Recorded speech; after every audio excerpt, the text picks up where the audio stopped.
le mystère continue de planer autour du terrible accident provoqué par Pierre Palmade avec l'annonce d'une intrusion à son domicile de Célie-en-Bière, et alors que l'enquête se poursuit. Mais que s'est-il passé dans la maison de Pierre Palmade?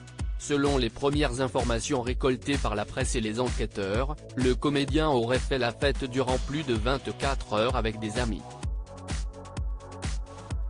Il a ensuite pris le volant vendredi soir, toujours sous l'emprise de la cocaïne, provoquant un dramatique accident de voiture, où 3 personnes ont été sérieusement blessées, une femme enceinte ayant perdu son bébé et son fils de 6 ans, au pronostic vital engagé. Une intrusion constatée dans la maison de Pierre Palmade. L'affaire a néanmoins pris une tournure bien plus mystérieuse lorsqu'on a appris que Pierre Palmade n'était pas seul dans la voiture. Des témoins ont ainsi indiqué avoir vu 2 personnes sortir du véhicule après l'accident, et auraient visiblement nettoyé la maison où se tenait la fête.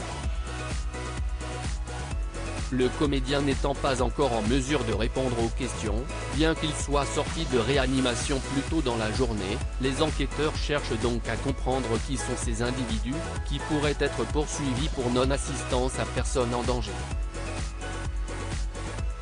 Nouveau retournement de situation cette nuit puisque France Info annonce qu'une ou plusieurs personnes se seraient introduites dans la demeure de Pierre Palmade, celle-là même qui a été utilisée pour la fête.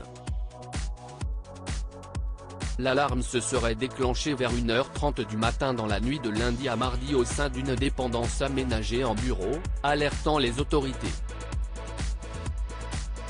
L'homme ivre placé en garde à vue hier soir parle d'un pari au cours de l'inspection. Les gendarmes ont pu constater que la dépendance de cette maison, actuellement en vente pour 1,36 million d'euros, avait des traces d'effraction. Reste donc à savoir s'il s'agit des fuyards, de paparazzi, ou encore d'un curieux. A noter que l'homme qui s'était présenté hier soir ivre aux forces de l'ordre a avoué en début d'après-midi avoir menti sur son identité. Il s'agirait d'un pari avec une connaissance, révèle BFM Télévision, et non pas l'une des 2 personnes dans le véhicule avec Pierre Palmade, contrairement à ses premières affirmations. Sa garde à vue se poursuit néanmoins le temps des vérifications. À lire aussi accident de Pierre Palmade, l'humoriste prochainement placé en garde à vue ?